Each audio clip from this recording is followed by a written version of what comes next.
नमस्कार, मैं हूं अश्विनी कुमार मिश्र। डीडी न्यूज में हम हाजिर हैं दिन भर की खबरों को समेटकर। सबसे पहले नजर डालते हैं दिन भर की सुर्खियों पर।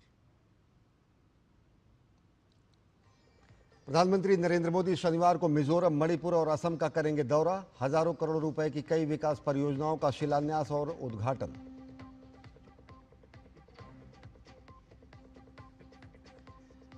पांडुलिपि डिजिटलाइजेशन की दिशा में अहम कदम। प्रधानमंत्री नरेंद्र मोदी ने ज्ञान भारतम पोर्टल का किया शुभारंभ। कहा, ज्ञान भारतम मिशन से एक नए अध्याय की शुरुआत। पांडुलिपियों के ज्ञान को दुनिया के सामने लाने का काम कर सकता है एआई।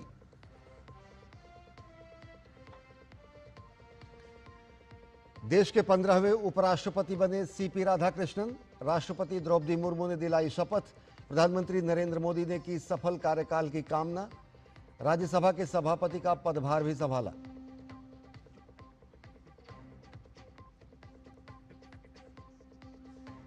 नेपाल में सुशीला कार्की अंतरिम प्रधानमंत्री नियुक्त। शीतल निवास में ली पद एवं गोपनीयता की शपथ।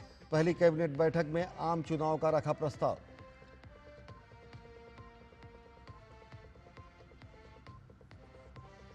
भारतीय नौसेना को मिला नया स्वदेशी नेवल बेस। गुरुग्राम में भव्य समारोह के दौरान अत्याधुनिक नौसैनिक अड्डे के तौर पर हुआ आईएनएस अरावली का नौसेना में कमीशन।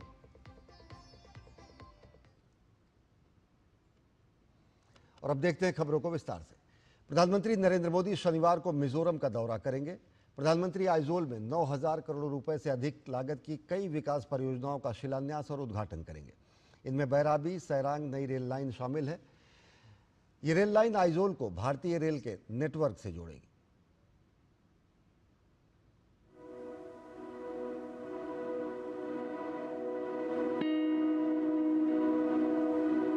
भारतीय रेल के विस्तार में शनिवार का दिन ऐतिहासिक होने जा रहा है।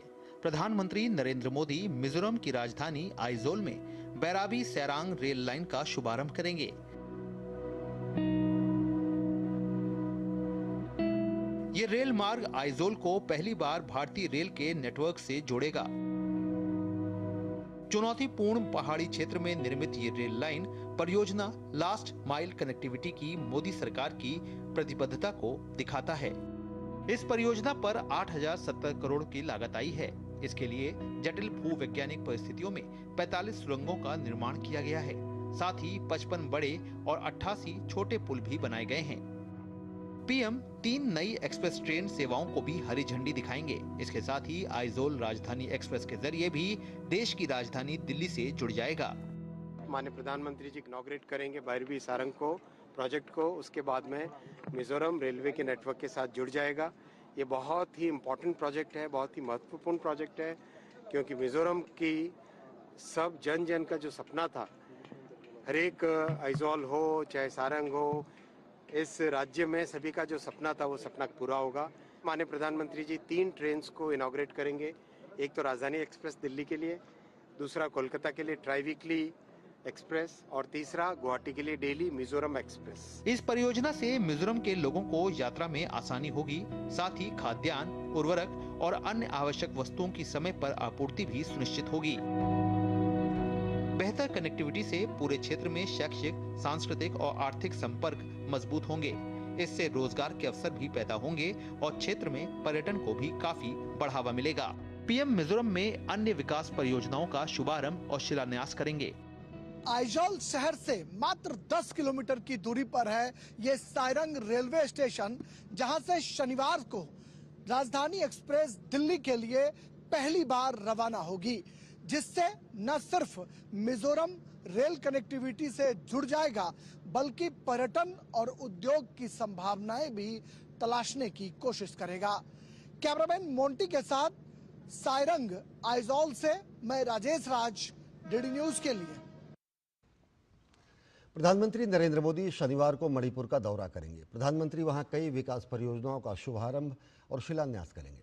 प्रधानमंत्री के दौरे को लेकर स्थानीय लोगों में जबरदस्त उत्साह है।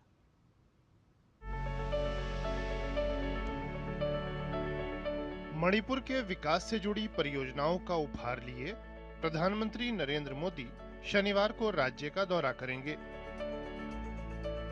पीएम चुराचांदपुर में 7,300 करोड़ रुपए की विकास परियोजनाओं की आधारशिला रखेंगे। प्रधानमंत्री राजधानी इम्फाल में 1200 करोड़ रुपए की परियोजनाओं का शुभारंभ भी करेंगे।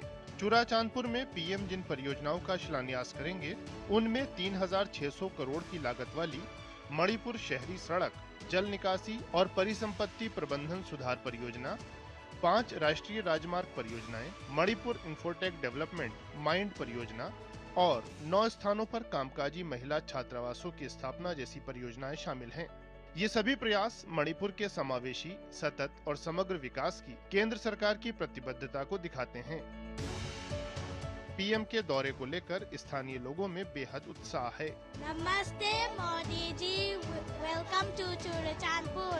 प्रधानमंत्री चूराचांदपुर और इम्फाल में जनसमूहों को संबोधित भी करेंगे। प्रधानमंत्री राजधानी इम्फाल में जिन परियोजनाओं का शुभारंभ करेंगे, उनमें मंत्री पुखरी में नागरिक सचिवालय, मंत्री पुखरी में IT SEZ भवन और नया पुलिस मुख्यालय, दिल्ली और कोलकाता में मणिपुर भवन, साथ ही 4 जिलों में महिलाओं द्वारा संचालित इमा मार्केट जैसी पहल शामिल हैं। मणिपुर में जो आ रहा है, माननीय प्रधानमंत्री आ रहा है, सब खुश है। अब खुश है, पर डेवलपमेंट भी आएगा, वो आएगा। And I would like to welcome our Prime Minister Narendra Modi, and I hope he brings peace and prosperity to our state. हमारा प्रधानमंत्री आने से विकास बहुत अच्छा से मिलेगा। प्रधानमंत्री नरेंद्र मोदी जी आ रहे हैं तो हम उसके लिए भी स्वागत करती हूँ। नरेंद्र मोदी जी, हम आशा करते हैं कि जो डेवलपमेंट प्रोजेक्ट दे रहे हैं तो इसके फ़ायदा हम मणिपुर वासियों को ही ये फ़ायदा हमें लेना चाहिए, ये कहना चाहती हूँ। पूर्वोत्तर के राज्यों के विकास के लिए केंद्र सरकार लगातार कदम उठाती रही है। पीएम का विजन पूर्वोत्तर को भारत की विकास गाथा का केंद्र बिंदु बनाने का है। प्रधानमंत्री नरेंद्र मोदी इम्फाल और चूराचांदपुर में जो जनता से संवाद करेंगे, वही संवाद मणिपुर की भविष्य की दिशा व दशा तय करेगा। कैमरा पर्सन सौरभ बख्शी और सहयोगी उर्मिलेश के साथ मैं निशांत राय, DD न्यूज इम्फाल। प्रधानमंत्री नरेंद्र मोदी असम के 2 दिवसीय दौरे पर 13 सितंबर को गुवाहाटी पहुंच रहे हैं। अपनी यात्रा के पहले दिन प्रधानमंत्री नरेंद्र मोदी गुवाहाटी के खानापाड़ा में भारत रत्न भूपेन हजारिका जन्म शताब्दी समारोह में शामिल होंगे। समारोह में राज्य भर के 1200 से ज़्यादा कलाकार एक अनूठा कार्यक्रम प्रस्तुत करेंगे। कलाकार प्रधानमंत्री नरेंद्र मोदी के सामने अपनी प्रस्तुति को लेकर खासे उत्साहित हैं। 100वें जयंती का जब प्रोग्राम होने वाला है, माननीय प्रधानमंत्री भी उपस्थित रहेगा। उसके सामने हम लोग ये गाना रेडी किया हुआ है असम गवर्नमेंट की तरफ से। ये चुने हुए 14 गाना है। उस गाने को हम लोग करीब 1000 से भी ऊपर आर्टिस्ट एक साथ परफॉर्मेंस करेंगे कल इसी जगह पर। भूपेन हजारिका व्यक्ति चुने हुए विख्यात जो गीत है, उनमें से 14 गाने चुने हुए ये गाना उसको 100 बरस का सेलिब्रेशन के लिए ये किया हुआ है। भारत रत्न डॉक्टर भूपेन हजारिका जी का 100 साल का जो एक जन्म जयंती है, वो बहुत ही धूमधाम से असम सरकार एक महोत्सव करने वाले हैं। उसमें से बहुत सारे गिने चुने असम के जो स्टार परफॉर्मर्स है, सिंगर्स है, सब लोग एकत्रित हुए हैं। हम लोग के जो Bharat Ratna legendary singer doctor Bhupen Hazarika ji का उनका 100th बर्थ एनिवर्सरी के लिए, तो अभी हम लोग 1000 से ऊपर हर डिस्ट्रिक्ट से हम लोग आ रहे हैं सिंगर्स गाना गाने के लिए। तो अभी रिहर्सल चल रहे हैं। तो कल प्रधानमंत्री जी honourable prime minister Modi ji will be present here and all the dignitaries of Assam as well as from all over the state, and it will be a great honor, like everybody performing in the same platform. ये 100 बरस के जो उपेंद्र का जन्मदिन का शुभ मुहूर्त है, उसके लिए हमारे प्रधानमंत्री जी आ रहे हैं कल। ये बहुत सौभाग्य का बात है। भारत की महान पांडुलिपि संपदा के संरक्षण की दिशा में बड़ा कदम उठाते हुए प्रधानमंत्री नरेंद्र मोदी ने ज्ञान भारतम पोर्टल का शुभारंभ किया। इस मौके पर पीएम ने कहा कि ज्ञान भारतम मिशन से एक नए अध्याय की शुरुआत हो रही है। पांडुलिपियों के ज्ञान को दुनिया के सामने लाने का काम AI कर सकता है। माननीय प्रधानमंत्री श्री नरेंद्र मोदी जी का शुभागमन हो रहा है। भारत की महान पांडुलिपि संपदा के संरक्षण की दिशा में बड़ा कदम उठाते हुए प्रधानमंत्री नरेंद्र मोदी ने ज्ञान भारतम पोर्टल का शुभारंभ किया। नई दिल्ली में ज्ञान भारतम अंतर्राष्ट्रीय सम्मेलन के दौरान इसे लॉन्च किया गया। पांडुलिपि डिजिटलीकरण, उनके संरक्षण और सब तक पहुंच की दिशा में ये बड़ा कदम है। पीएम ने अपने संबोधन में भारत की महान ज्ञान परंपरा का जिक्र किया। पीएम ने प्राचीन पांडुलिपियों को इस ज्ञान का भंडार बताया। भारत की इन मैन्युस्क्रिप्ट में समूची मानवता की विकास यात्रा का फुटप्रिंट्स है। इन पांडुलिपियों में फिलॉसफी भी है, साइंस भी है, इनमें मेडिसिन भी है, मेटाफिजिक्स भी है, इनमें आर्ट भी है, एस्ट्रोनॉमी भी है और आर्किटेक्चर भी है। पीएम ने प्रिजर्वेशन, इनोवेशन, एडिशन और एडेप्टेशन को भारत की महान ज्ञान परंपरा के 4 प्रमुख स्तंभ बताया। पीएम ने कहा कि आज भारत के पास दुनिया का सबसे बड़ा पांडुलिपि संग्रह है। भारत के पास करीब 1 करोड़ पांडुलिपियां हैं। पीएम ने ज्ञान भारतम मिशन में हो रही प्रगति को सराहा और युवा पीढ़ी को इससे जुड़ने को कहा। इतिहास के क्रूर थपेड़ों में लाखों मैन्युस्क्रिप्ट्स जला दी गई, लुप्त हो गई, लेकिन जो बची है वो इस बात की साक्षी है कि ज्ञान विज्ञान पठन पाठन के लिए हमारे पूर्वजों की निष्ठा कितनी गहरी थी, कितनी व्यापक थी। पीएम ने पांडुलिपियों की भाषाई विविधता का उल्लेख करते हुए इन्हें विविधता में एकता की भावना की मिसाल कहा। पीएम ने कहा कि भारत स्वयं में एक जीवंत प्रवाह है, जिसका निर्माण उसके विचारों, आदर्शों और मूल्यों से हुआ है। प्राचीन पांडुलिपियों में हमें भारत के निरंतर प्रवाह की रेखाएं देखने को मिलती हैं। भारत का इतिहास सिर्फ सल्तनतों की जीत हार का नहीं है। हमारे यहाँ रियासतों और राज्यों के भूगोल बदलते रहे, लेकिन हिमालय से हिंद महासागर तक भारत अक्षुण्ण रहा, क्योंकि भारत स्वयं में एक जीवंत प्रवाह है। सम्मेलन के दौरान अलग-अलग वर्किंग ग्रुप्स ने प्रधानमंत्री के सामने प्रेजेंटेशन भी दिए। देश दुनिया से जुटे प्रतिनिधियों ने पीएम के संबोधन को बहुत उत्साह से सुना। मैं पिछले दिनों कुछ एनिमल लवर से मिला था। क्यों? आपको हंसी आ गई?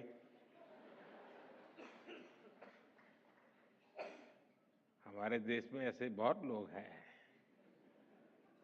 और विशेषता है कि ये गाय को एनिमल नहीं मानते।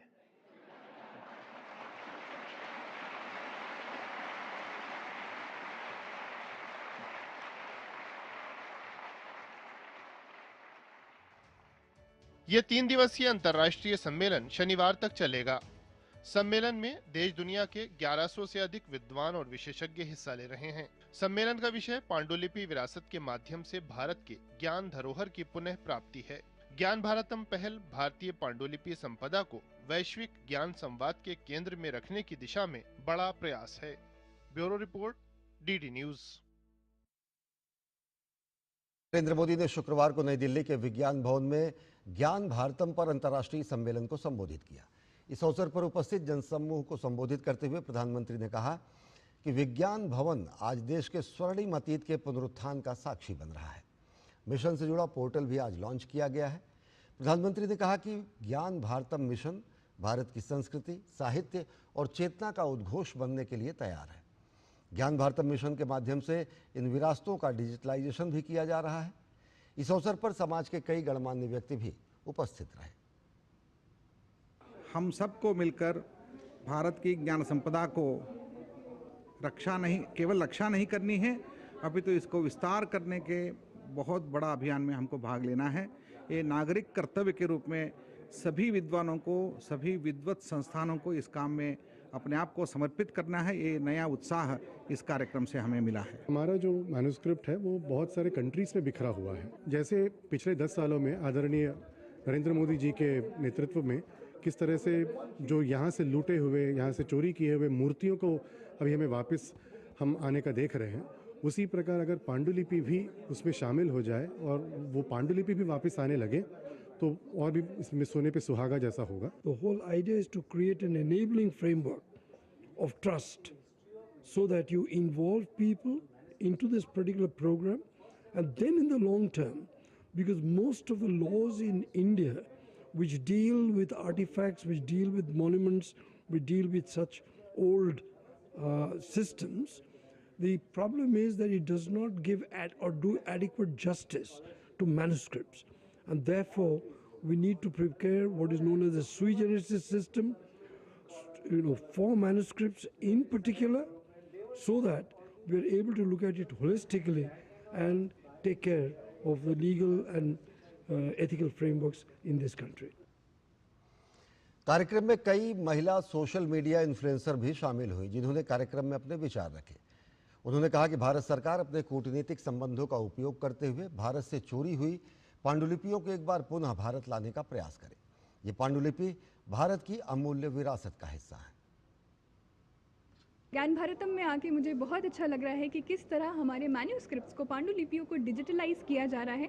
एक बहुत अच्छा संदेश है, और जैसा कि अभी थोड़े समय पहले ही माननीय प्रधानमंत्री जी ने अपने स्पीच में भी कहा कि इसमें 70% से अधिक युवा जुड़े हुए हैं। अपने कंटेंट के जरिए भी मेरा यही प्रयास है कि मैं भी अपने शास्त्रों को आगे लेके जा सकूं। यहाँ बात हो रही है कि हमारी जो पांडुलिपियाँ हैं, जो या तो लुप्त हो चुकी हैं या बाहर विदेशों में भी हमारी बहुत सारी पांडुलिपियाँ हैं, तो उनको यहाँ लाया जाए, डिजिटलाइज किया जाए।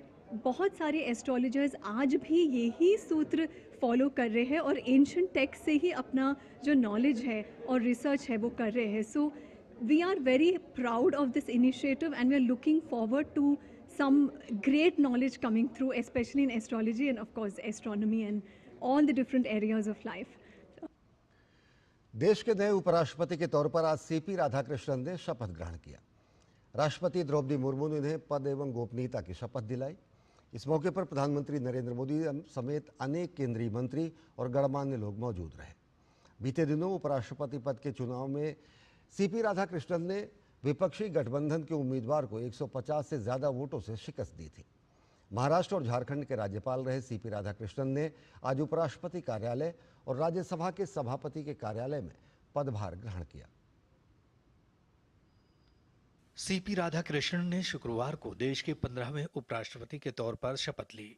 राष्ट्रपति द्रौपदी मुर्मू ने राष्ट्रपति भवन में सीपी राधाकृष्णन को उपराष्ट्रपति पद की शपथ दिलाई। इस मौके पर प्रधानमंत्री नरेंद्र मोदी समेत कई गणमान्य जन मौजूद रहे।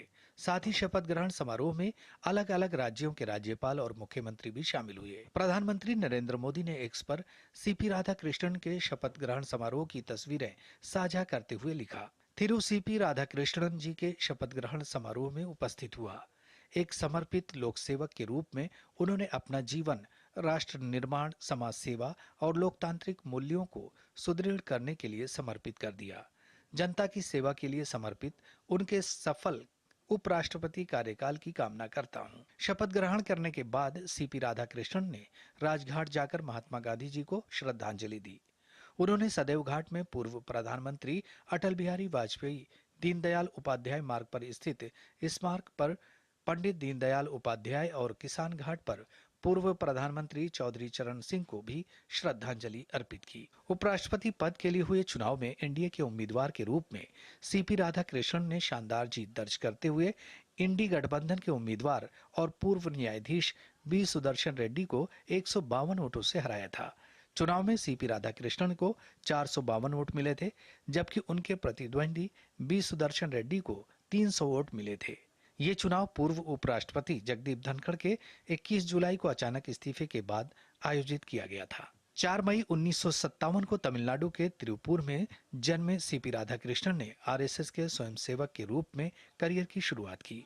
वे 1974 में भारतीय जनसंघ की राज्य कार्यकारिणी के सदस्य बने।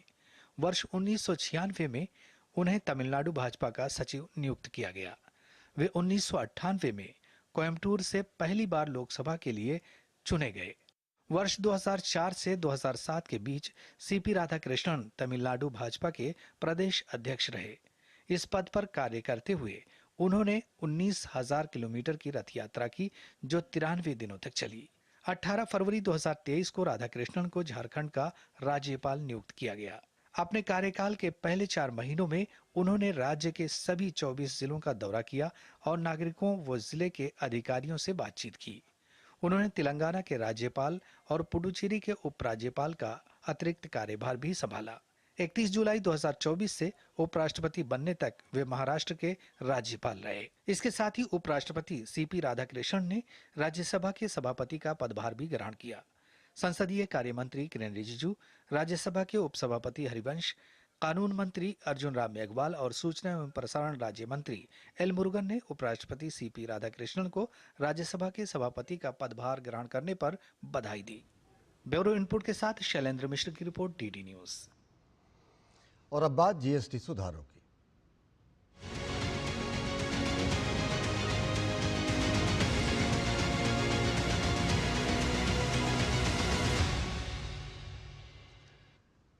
मुंबई वर्ल्ड ट्रेड सेंटर और अखिल भारतीय उद्योग संघ ने जीएसटी 2.0 विकसित भारत की राह के नाम से एक विशेष कार्यक्रम का आयोजन किया। इसमें भारत के टैक्स सिस्टम के भविष्य और 2047 तक एक विकसित देश बनने पर चर्चा की गई। इस सम्मेलन में वरिष्ठ नीति निर्माताओं और उद्योग जगत के लोग शामिल हुए।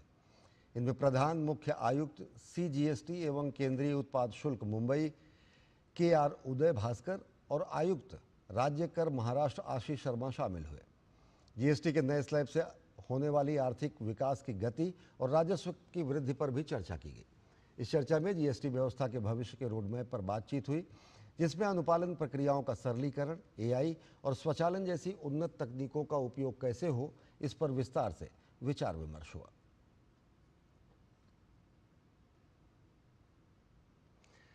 केंद्र सरकार ने हाल ही में कई जरूरी और अधिक इस्तेमाल होने वाली चीजों पर जीएसटी की दरों में बड़ी कटौती की घोषणा की। इस कदम का उद्देश्य रोजमर्रा के उत्पादों को सस्ता बनाकर उपभोक्ताओं को तत्काल लाभ देना है। कई चीजों पर टैक्स घटाकर शून्य कर दिया गया है। इस बदलाव से देश भर के लाखों परिवारों को फायदा होने की उम्मीद है, क्योंकि जरूरी सामान पर उनका खर्च का बोझ अब कम हो जाएगा। दिवाली से पहले केंद्र सरकार ने लोगों को तोहफा देते हुए जीएसटी दरों में भारी कटौती की घोषणा की। जीएसटी दरों में कटौती कमोबेश उपभोग के हर वस्तु पर किया गया। केंद्र सरकार ने यह भी स्पष्ट किया कि कंपनियों को जीएसटी दरों में कटौती का पूरा फायदा ग्राहकों तक पहुंचाना होगा। हालांकि केंद्र सरकार के जिस फैसले ने लोगों को सबसे अधिक प्रभावित किया, वो है कई वस्तुओं पर शून्य जीएसटी। उपभोगी वस्तुओं पर शून्य जीएसटी होने से लोग प्रत्यक्ष रूप से लाभान्वित होंगे।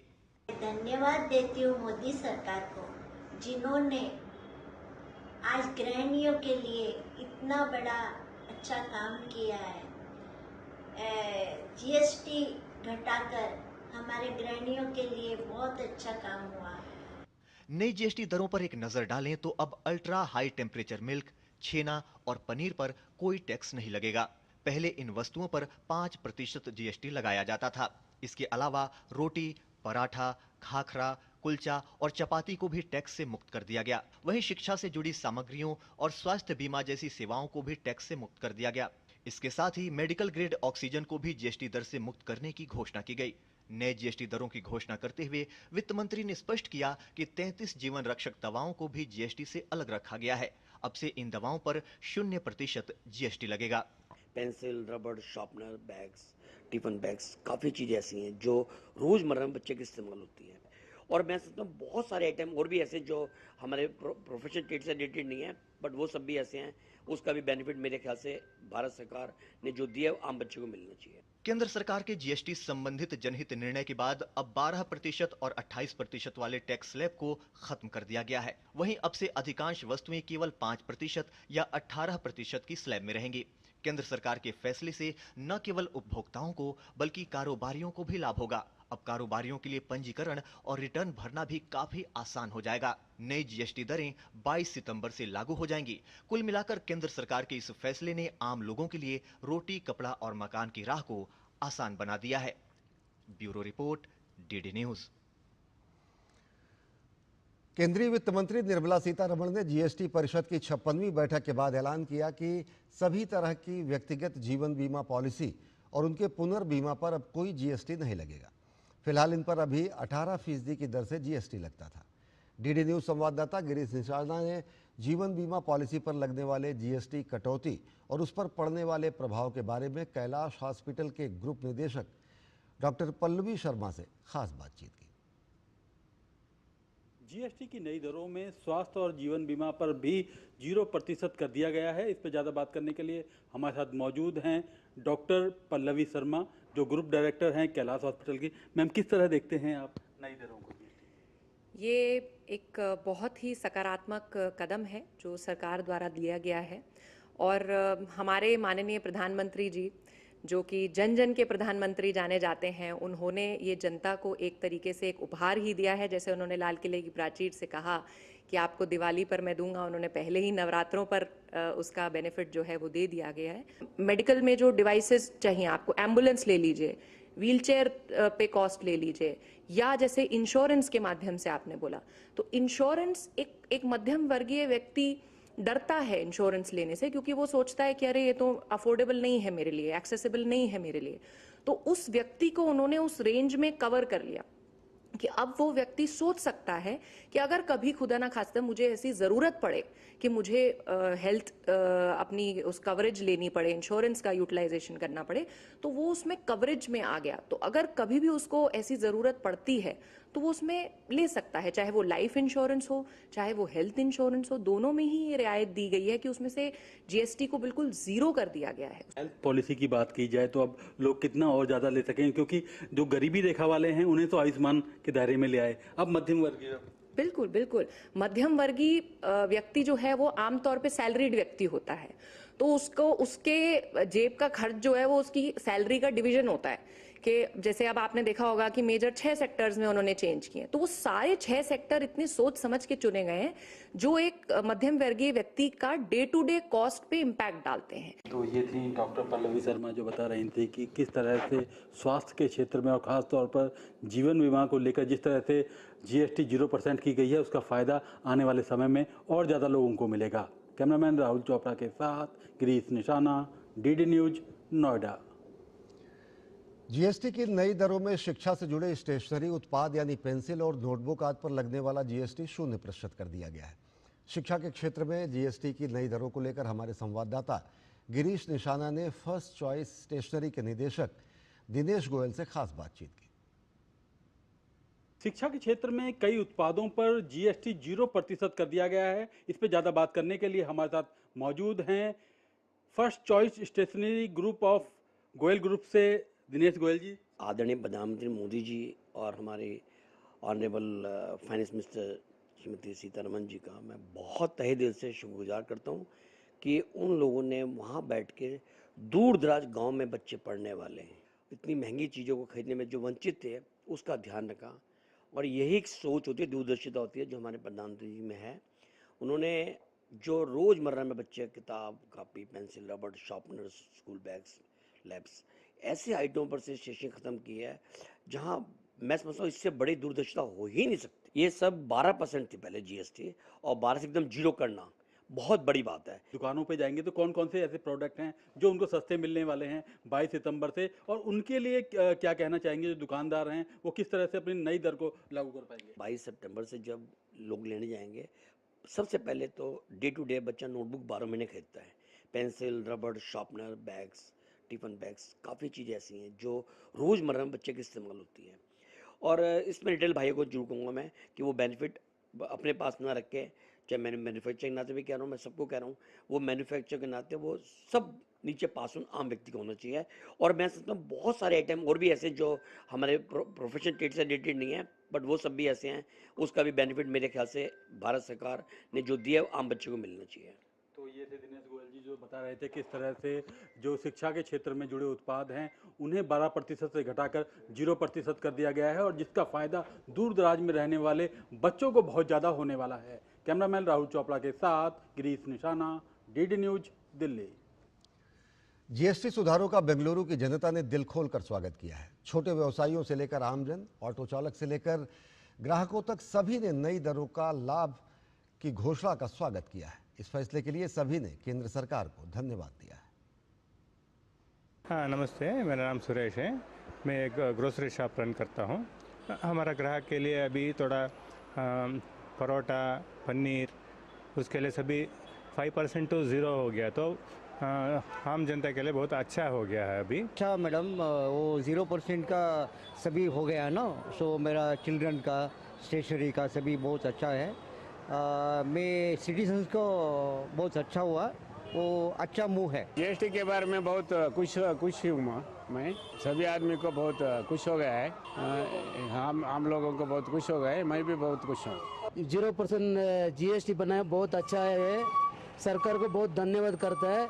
जो हम लोग टैक्स ये करने को बोला तो बहुत बहुत मस्त है, हम भी ले सकता था। जो मोदी जी ने डिसीजन लिया है जिसमें उन्होंने 2 जीएसटी रेट्स किए हैं, जिसमें एक को 0% कर दिया है, वो बहुत ही अच्छा डिसीजन है। उससे कॉमन जनता को, आम आदमी को बहुत फ़ायदा होगा। जीएसटी के नए सुधारों का महिलाओं ने स्वागत किया है। उनका कहना है कि इससे घर में इस्तेमाल की जाने वाली रोज़मर्रा के हर सामान सस्ते हो जाएंगे और इससे अच्छी बचत होगी। मैं धन्यवाद देती हूँ मोदी सरकार को, जिन्होंने आज गृहिणियों के लिए इतना बड़ा अच्छा काम किया है।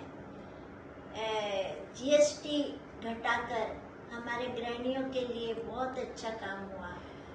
धन्यवाद मोदी जी। जो रिसेंट जीएसटी रिफॉर्म्स हुए हैं उससे एक हाउस होल्ड के लिए बहुत बड़ी सेविंग हुई है और बहुत बड़ा बजट फ्रेंडली जीएसटी रिफॉर्म हुआ है। Thank you Modi government for this reform changes and step taken. Modi है तो मुमकिन है। जय हिंद। रुक करते हैं अगली खबरों की ओर। केंद्रीय वाणिज्य एवं उद्योग मंत्री पीयूष गोयल ने Japan bank for international cooperation के गवर्नर शायाशी नोबुमित्सु और उनके प्रतिनिधिमंडल के साथ बैठक की। बैठक में भारत जापान आर्थिक साझेदारी को और सुदृढ़ बनाने, द्विपक्षीय व्यापार एवं निवेश सहयोग को बढ़ावा देने तथा उभरते क्षेत्रों में विकास के नए अवसर तलाशने पर विस्तार से चर्चा हुई। सेबी ने मान्यता प्राप्त निवेशकों वाले वैकल्पिक निवेश कोषों के लिए भागीदारी को बढ़ाने के लिए सरल नियामक ढांचे को मंजूरी दी है। ऐसे में बोर्ड ने 2 कार्यकारी निदेशकों की नियुक्ति अनिवार्य करके स्टॉक एक्सचेंज के प्रशासनिक ढांचे में बदलाव करने की योजना की पुष्टि की है। वहीं सेबी रियल एस्टेट निवेश ट्रस्टों और इंफ्रास्ट्रक्चर निवेश ट्रस्ट को इक्विटी उपकरणों के रूप में पुनर्वर्गीकृत करेगा। साथ ही रणनीतिक निवेशक की परिभाषा को व्यापक बनाकर संस्थागत खरीदारों को भी प्रोत्साहित किया जाएगा। भारत की ताकत आईएनएस अरावली के आने से और ज्यादा बढ़ेगी। गुरुग्राम में नौसेना प्रमुख एडमिरल दिनेश त्रिपाठी ने आईएनएस अरावली को नौसेना में कमीशन किया। आईएनएस अरावली को नौसैनिक अड्डे की तरह स्थापित किया जा रहा है, जो समुद्री सुरक्षा के क्षेत्र में नया मील का पत्थर साबित होगा। आईएनएस अरावली पूरी तरह से टेक्नोलॉजी पर आधारित है और समंदर से दूर रहकर भी ये गुरुग्राम से सूचना तकनीक के माध्यम से बेहद आधुनिक तालमेल सेंटर के रूप में काम करेगा, जिससे तमाम सुरक्षा और खुफिया एजेंसियों को भी लाभ मिलेगा। आईएनएस अरावली समुद्री सीमा से दूर रहकर हमारी समुद्री सीमा की रक्षा करेगा। आईएनएस अरावली का नाम अरावली पर्वत श्रृंखला पर आधारित है, जो गुजरात से गुरुग्राम तक फैली हुई है। नई दिल्ली में नवीन एवं नवीकरणीय ऊर्जा मंत्रालय की ओर से आयोजित 2 दिवसीय प्रथम वार्षिक ग्रीन हाइड्रोजन अनुसंधान एवं विकास कॉन्फ्रेंस का समापन हो गया। समापन समारोह को संबोधित करते हुए केंद्रीय नवीन एवं नवीकरणीय ऊर्जा राज्य मंत्री श्रीपद यशो नाइक ने कहा कि भारत सरकार ग्रीन हाइड्रोजन मिशन के लिए बेहतर इकोसिस्टम तैयार कर रही है। उन्होंने युवाओं की भागीदारी को महत्वपूर्ण बताते हुए युवाओं से ग्रीन हाइड्रोजन में नवोन्मेष पर काम करने का आह्वान किया। For our youth, I have a simple message. Think beyond the incremental change. Aspire to design disruptive solutions that can shape the world's energy future. Whether through R&D grants, incubation support, or platform like this conference, the government of India stands firmly behind you. To our institutions, I urge you to nurture the interdisciplinary hubs where academia, industry, and entrepreneurship coverage so that our campuses become the nurseries of the next generation technologies. सूचना एवं प्रसारण तथा संसदीय कार्य राज्य मंत्री doctor L Murugan 13 सितंबर को पंजाब के रूपनगर जिले के बाढ़ प्रभावित क्षेत्रों का दौरा करेंगे। डॉक्टर मुरुगन शाहपुर बेला गांव का दौरा करके बाढ़ पीड़ितों से मुलाकात करेंगे और स्थिति का जायजा लेंगे। हरिवाल गांव के प्रभावित परिवारों से भी वे मुलाकात करेंगे और राहत सामग्री वितरित करेंगे। दोपहर में पंजाब के ही बेला ध्यानी में वे बाढ़ पीड़ितों से मिलकर स्थिति की समीक्षा करेंगे और राहत सामग्री वितरित करेंगे। इस दौरान डॉक्टर एल मुरुगन नंगल स्थित लक्ष्मी नारायण मंदिर का दौरा कर मंदिर को हुई बाढ़ से क्षति का आकलन करेंगे और इसके बाद वे रूपनगर के उपायुक्त के साथ समीक्षा बैठक करेंगे। केंद्रीय एमएसएमई और रोजगार राज्य मंत्री शोभा करंदलाजे ने पंजाब के गुरदासपुर में बाढ़ प्रभावित गांव चक राम सहाय, जग्गो चक टांडा और अवान का दौरा किया। शोभा करंदलाजे ने कहा कि संकट की इस घड़ी में केंद्र सरकार पंजाब के साथ खड़ी है। उन्होंने कहा कि मोदी जी जो किसानों के लिए राहत पैकेज देकर आए हैं, उससे किसानों को बड़ी राहत मिलेगी। हर दिन प्रधानमंत्री जी इसका रिव्यू ले रहे हैं। जरूर पंजाब किसानों के साथ भारत सरकार है, पंजाब सरकार के साथ भारत सरकार है। ऐसे कठिन परिस्थिति में हम सब मिलके, हम देशवासी अलग अलग सरकार से भी इधर मदद मिल रहे हैं, क्योंकि नज़दीक का स्टेट से हरियाणा हो, दिल्ली हो, यूपी हो, हिमाचल हो, सब सरकार से मदद देने का काम भी इधर हो रही है। इसको ठीक तरह से लोगों तक पहुंचाना एंड हर एक पैसा डीबीटी के तहत, डायरेक्ट बेनिफिट ट्रांसफर के तहत हमारा किसानों का अकाउंट पे जाना, ऐसे मैं मांग रखती हूँ।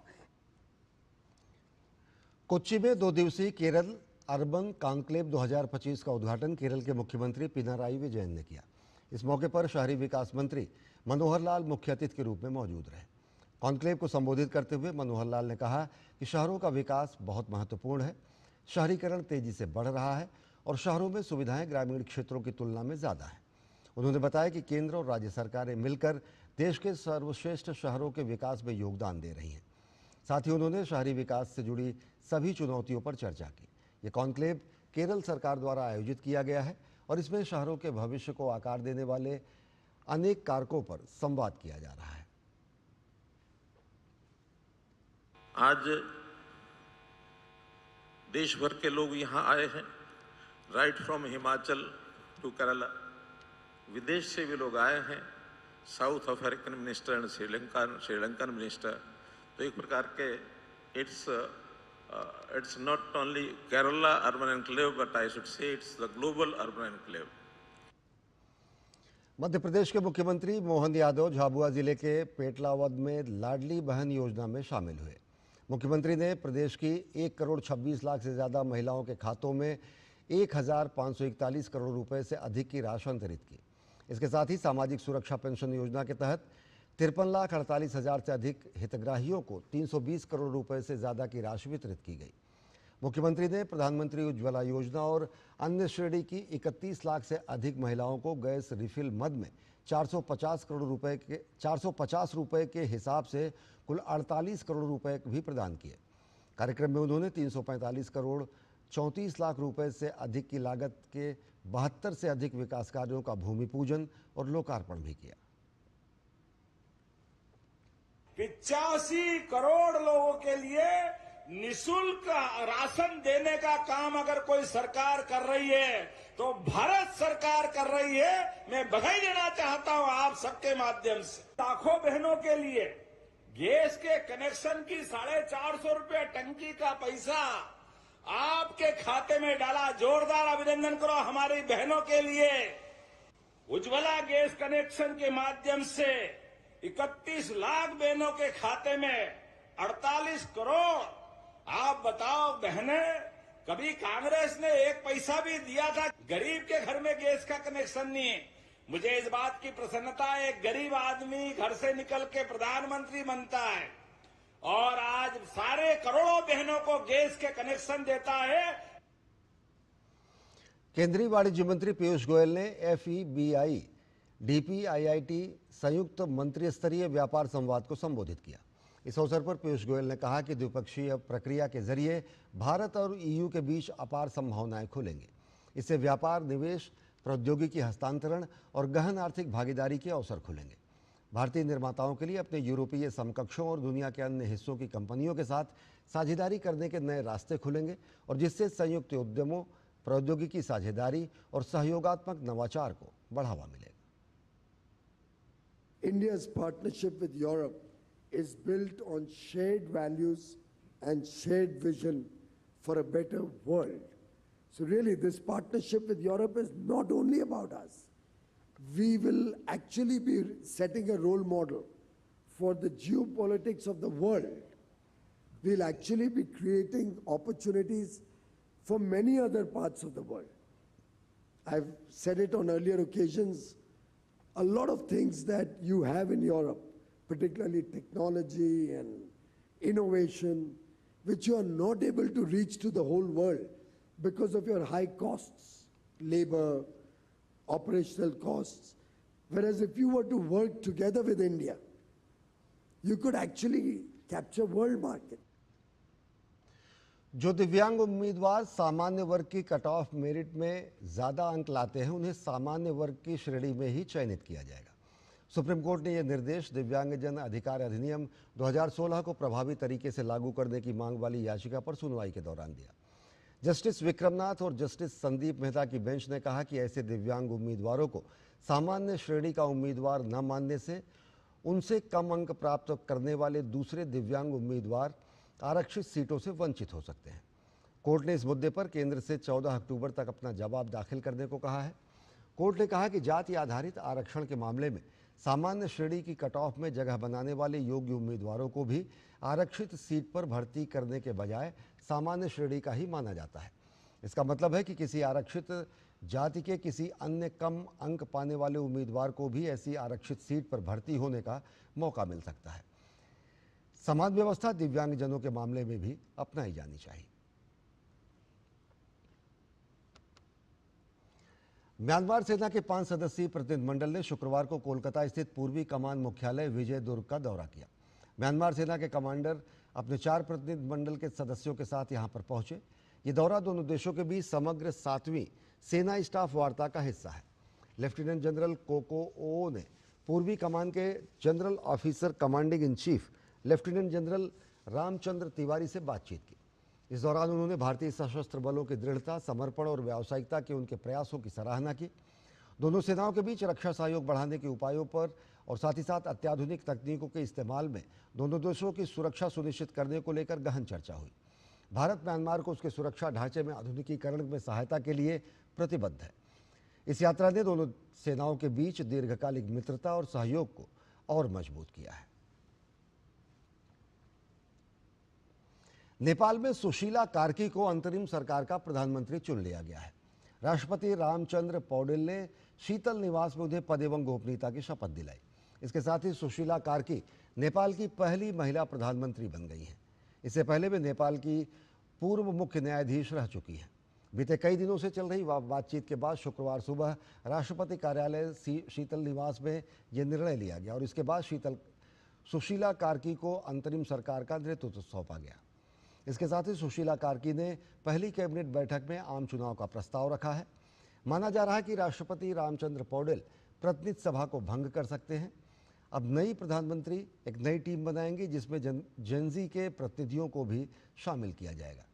उनका ये चयन देश में चल रहे जेनजी आंदोलन की मांगों के अनुरूप है, जो कि संसद के तत्काल विघटन और भ्रष्ट राजनीतिक नेताओं से मुक्त एक अंतरिम सरकार की मांग कर रहे थे।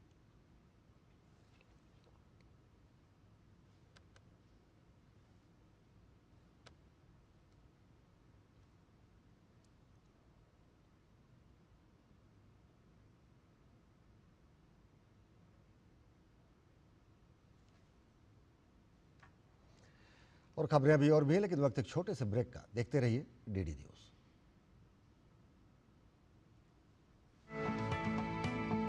क्या ये सिर्फ एक वेलनेस ट्रेंड है या असल में आयुर्वेदा की असरदार पद्धति है? स्वस्थ रहना तो पंचकर्म कराइए, बीमार हो जाएं तो पंचकर्म करवाइए। संपूर्ण रोगों का इलाज पंचकर्म में है। किसी भी रोग में इसको कराया जाता है, किसी भी तरीके की समस्या में इसको आप करा सकते हैं। क्या सिर्फ बीमार व्यक्ति ही पंचकर्म कराए या हेल्दी इंसान भी पंचकर्म करा सकता है? आयु के अनुसार आप हेल्थ मेंटेन रहने के लिए अगर पंचकर्म कराते हैं तो आपके लिए वरदान से कम नहीं।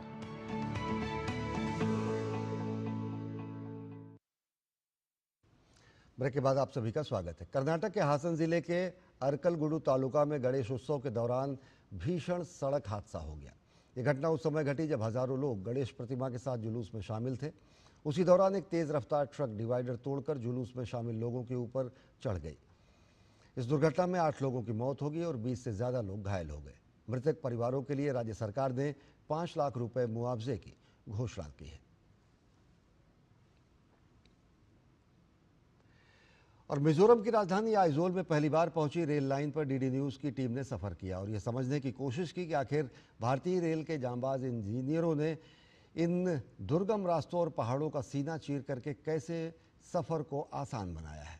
हमारे सहयोगी राजेश राज ने आइजोल के सायरांग से भैरवी तक ट्रेन के सफर का जायजा लिया। देखिए राजेश राज की खास रिपोर्ट।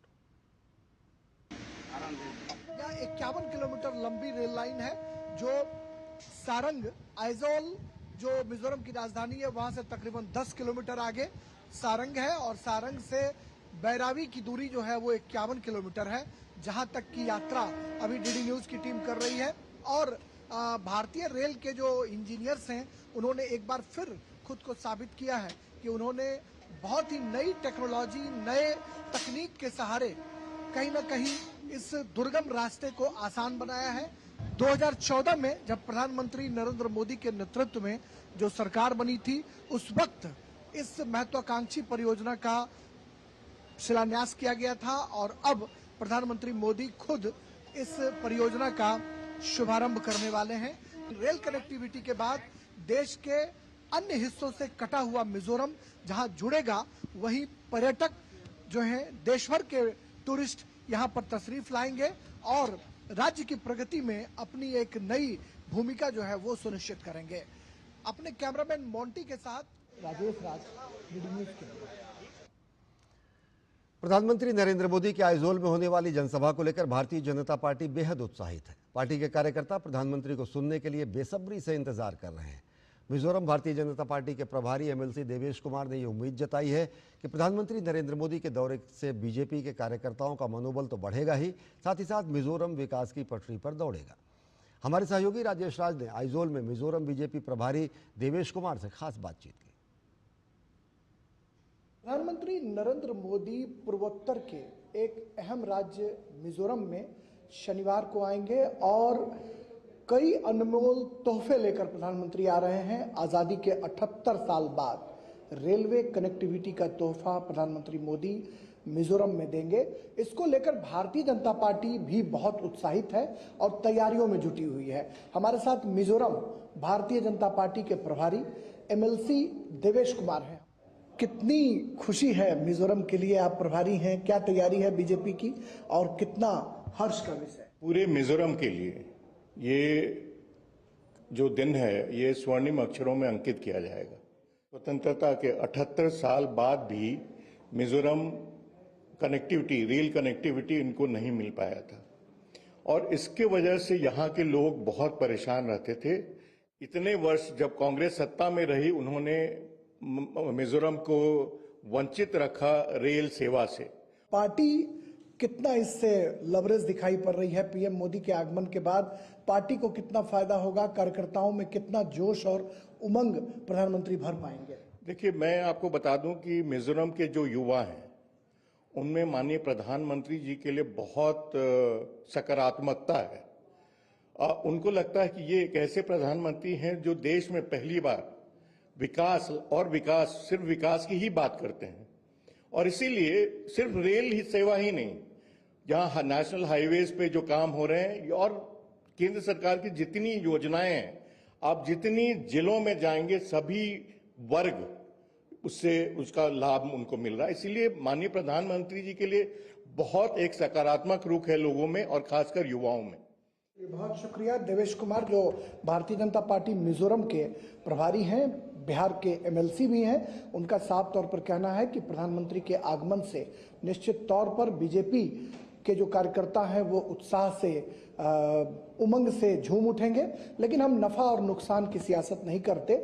मिजोरम की विकास, मिजोरम का जो डेवलपमेंट है वो हमारी प्राथमिकता है। कैमरामैन मोंटी के साथ मिजोरम की राजधानी आइजोल से राजेश राज, डीडी न्यूज़ के लिए।